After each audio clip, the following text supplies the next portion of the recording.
906 Outdoors is brought to you by Cooking Wild Seasonings. Make it fresh, make it yours. Part 1 of a trip to the blacksmith shop. How do you turn this into this? Taking a round chunk of steel, applying heat and hammering, and I end up with this hatchet. That just is what totally enthuses me about blacksmithing. And we'll take a look at Tahquamenon country.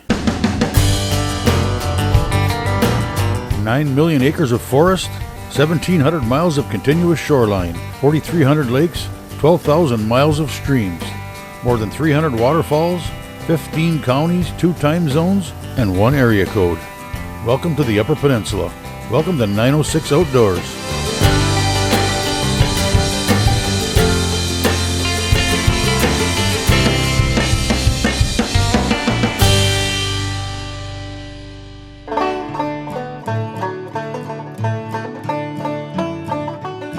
In a time long ago, the blacksmith was at the heart of every village and was often thought of as a magician because of his mastery of ironworking and ability to understand the metallurgy of the iron that he used. Those days may be long gone, but the blacksmith still does exist. In Marquette, that's Gordon Gearhardt. Well, my name is Gordon Gearhardt, and I'm a blacksmith living and working in Marquette. I started blacksmithing in 1981 and have kept at it since. I met Gordon a while back at the infamous Margie Gessick bike race. Gordon is the creator of the coveted buckles given out to only a select few. This time I was in his shop to watch as he transformed a regular hunk of metal into something unique and useful. I'm going to make a hatchet today. I'm using a torsion bar from some kind of American-made pickup truck. I will cut a section of this and form the material that I will use to make the hatchet. The fuel I burn in my forge is called coke. It's coal that's been refined in a burning process. The first thing I'm going to do is cut this bar off to the length that will make the material that I need to make the hatchet head.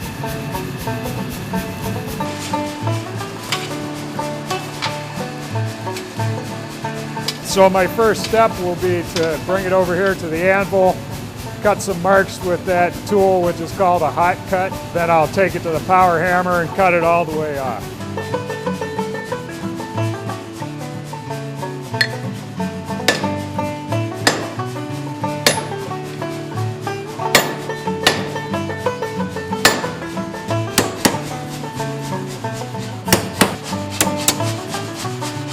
Taking short ones out of long ones.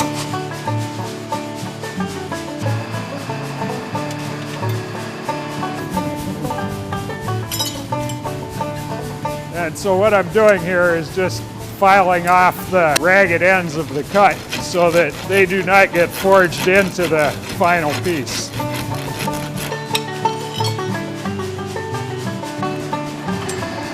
The next step with this I'll put it on end under the power hammer and make it short and square it up.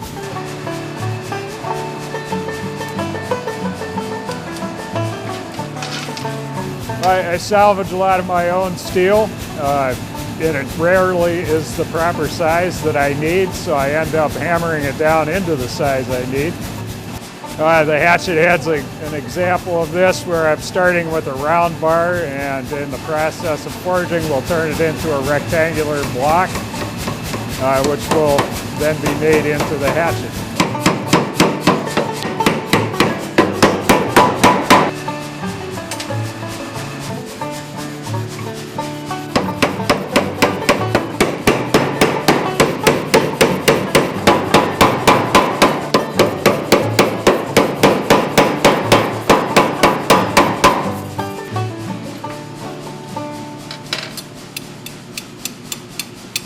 .906 Outdoors is brought to you by Race Driven, your source for premier power sports products.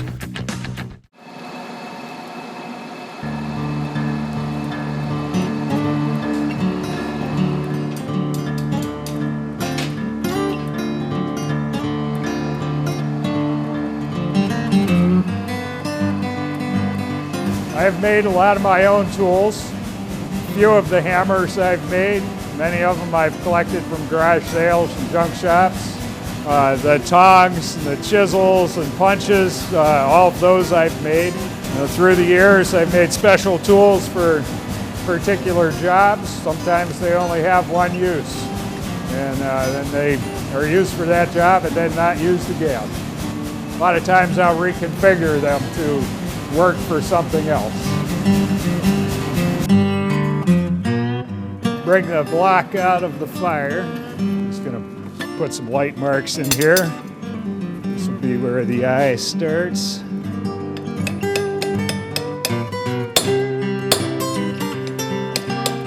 The goal is to have the two cuts meet directly at the same point in the center of the bar.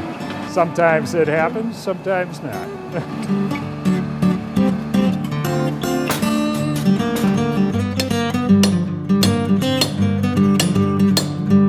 Little coal dust in there to keep a chisel from sticking.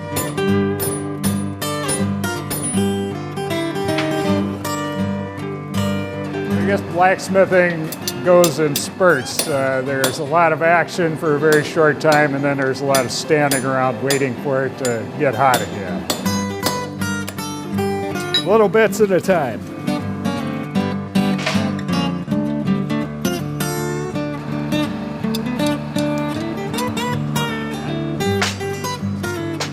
Started out working sheet metal.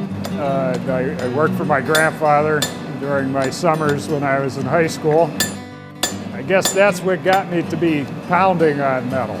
It wasn't blacksmithing, but it was still related, hammers and metal, and shaping metal with hammers. The blacksmithing came about through an interest in making knives. And my idea of making knives came from a book that I had that gave a description on how to make a knife that involved a forge and hammering.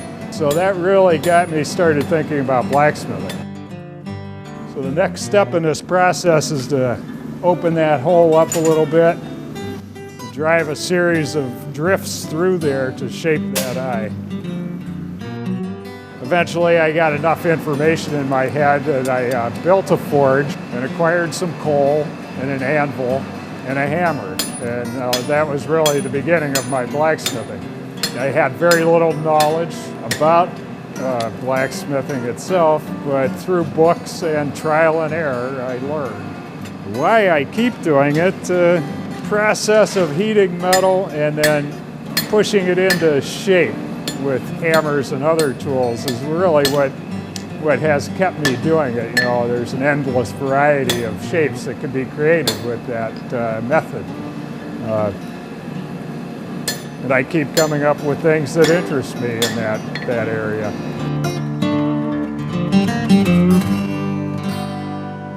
So there we go. The hole is slit through the bar. I could make this all with hand hammer, but I think I'll use the power. A fair amount of my work is custom order. I do production items that I take to various sales and demonstrations that I do, but most of my work is custom order. Some of it's inspired by my customers who want a specific style or a specific motif in their work that they're ordering.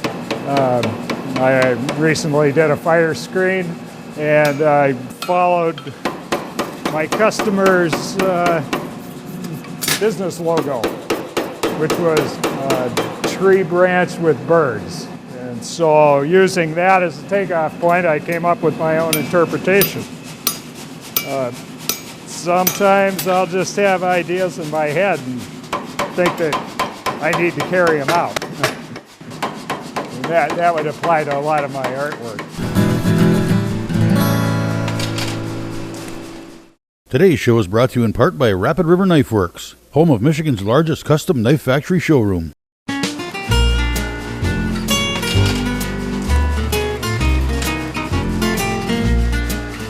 Blacksmith's fire burns hot because of the air that is going into it, and there's various ways of getting that air there. It could be done with a hand-operated bellows system, or as time or technology progressed, there was hand crank blowers, which basically was a hand-operated fan.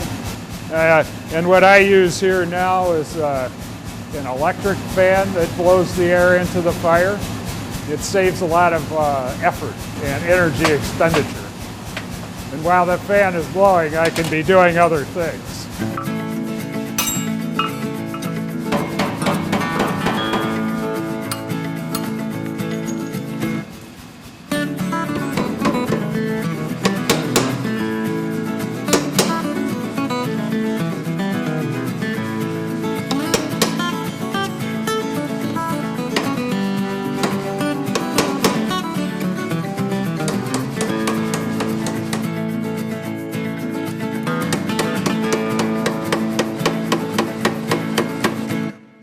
Historically speaking, I mean, Marquette was all about production of iron and forging iron into bars to be used in the various industries that were going on in the UP, the mining, the lumber, probably the fishing industry, you know, the iron that went into ships and keeping them floating.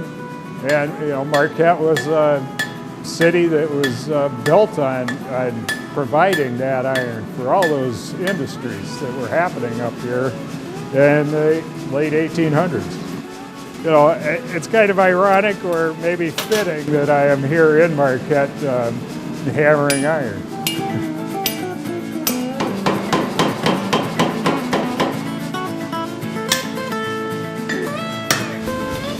That's starting to look like a hatchet now.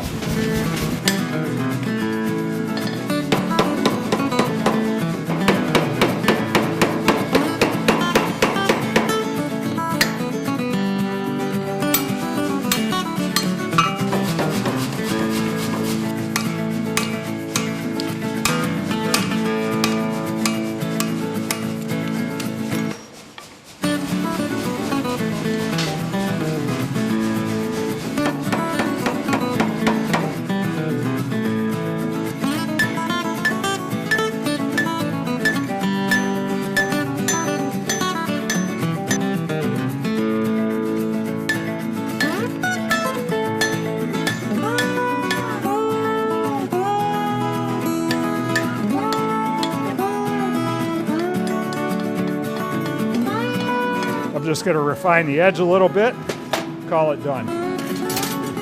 I could leave out a whole lot of steps in this process and come up with a usable and functional hatchet. But I do like to take it a step further and really refine the looks of the piece and ultimately how it hangs on the handle and how it's used. So I make axes for the satisfaction of making an axe. I could go to the store, buy an axe, but that would not be the same as taking the time and learning the skills to actually make one. I'm going to grind the profile of this head and then do a little more hammering and then harden and temper. Now, why should somebody buy one of my axes? Well, because I made it here. They could come and they could talk to me. They could see the process. That's the difference between buying one of my axes that has my logo stamped in it, as opposed to going to the store and buying one made somewhere else. A well-made tool works well, and a poorly made tool doesn't work so well. It keeps me creative, keeps me interested in working and making stuff. Taking a round chunk of steel, applying heat and hammering, and I end up with this hatchet that just is what totally enthuses me about blacksmithing and keeps my interest going, because I could do this every day for the rest of my life. Be sure to tune in next week for part 2 of our trip to the blacksmith shop. 906 Outdoors is brought to you in part by Blades Bait and Tackle, your hard water connection to Little Beatty Knock. If you're familiar with the Newberry Paradise area, most likely the first thing that comes to mind is Tahquamenon Falls, and with good reason. It's one of the most spectacular sights in the Upper Peninsula. But look a bit deeper into this pristine corner of the UP, and you'll find a great summertime getaway spot offering a wide variety of must-see attractions and activities that are family-friendly, affordable, and adventurous. We'll begin our journey in Newberry. Drive just 1 mile north on 123 where the Tahquamenon River crosses, and you'll find the Tahquamenon Logging Museum. Continue on 123 another 3 miles, hang a left on 407, and it's only 4.5 miles to Oswald's Bear Ranch. Oswald's Bear Ranch is 240 acres of natural habitats for the bears. You see bears in a natural setting, so you can see the bears swimming in the ponds, you can see them wrestling and climbing the trees, nibbling on the branches, and just about anything that you think a black bear would do, you can see here right at Oswald's Bear Ranch, and you get right up close to them. If you want to interact with the cubs, that's a $10 free, and that's a bucket list item. A lot of people send us back some emails saying it's the best thing that's ever happened on their family vacation. So we get Christmas cards with that kind of stuff too. It's a happy-go-lucky place to come and see. Yeah, there's 240 acres here, but the original 80 acres is right now the tentative walk around of habitats. There are 4 large habitats. They're about a quarter of a mile to a half mile around. It's easy access, so you can come bring the family and walk around the habitats, and there's elevated platforms to get up over top of the fences. You can look down and see the bears without the fences in the way and get some good pictures or some good videos, and it's easy going. We like to invite active military with their families, a free admittance for that. Salute our military families and the heroes. We also have free school field trips, so if anybody would like to bring the class here, feel free to do that. Just go right onto our website and you can book that, and it's all free at oswaldsbearranch.com. There's certainly no shortage of places to camp and fish in the area. Continue on 407 through Pine Stump Junction, hang a left on 416, and another left on Pretty Lakes Road to one of my favorite places to do both, the Pretty Lakes Quiet Area. The Pretty Lakes Complex in Lewis County offers a series of small lakes that you can portage to and from. Not only are they isolated by carry-in and portage, they're also protected by no motors regulations. Portages are generally through open white pine forest. The lakes are nestled among white pine, spruce, cedar, and poplar trees. Boats with any motor are not allowed. The Pretty Lakes Complex is taken care of by the Michigan DNR State Forest and there is a State Forest campground on Pretty Lake, as well as additional rustic campsites on Camp 8 Lake and Beaver House. All campers should register at the Pretty Lake State Forest Campground, and a recreation passport is required. Although close enough for easy portaging, the rest of the lakes in the Pretty Lake Complex maintain their own individual qualities. They have varying shapes and contours, and the presence and absence of submerged aquatic plants, and the presence and absence of artificial fish attractant. The Michigan DNR Fisheries Division also helps preserve their diverse characters by stocking different species in many of the lakes. A bit further north on the shores of Lake Superior is Grand Marais, a great place for agate hunting. The Upper Peninsula is one of the best places on the planet to be a rockhound, and some of the most prized finds are agates. The best way to find out more is to take a cruise to the Gitchagumi Agate and History Museum in Grand Marais and talk to the agate lady herself. The museum was founded in the early 1950s by a gentleman named Axel Nemi. He ran it through the early 80s, and he made me into the rockhound that I now am. For 10,000 years since the glaciers last retreated, there's been a lot of erosion. The glaciers also freed up a lot of different types of rock, and so we have an extreme variety of rock, especially between Grand Marais and Whitefish Point. This is a Lake Superior agate, and this one has, probably 6 different types of structure. There's 20 or 30 different types of structure that the microcrystalline quartz crystals manifest in terms of how they fill in those spaces. And one thing about Lake Superior agate, we used to say it's the oldest agate on Earth, and unfortunately now there's some in Australia that are a little bit older, but we're certainly the oldest agate in the Western Hemisphere. Our agates are 1.1 billion years old, but the nice thing about Lake Superior agates is that we have many different structures, perhaps more of the varieties of structures than any other agate in the world.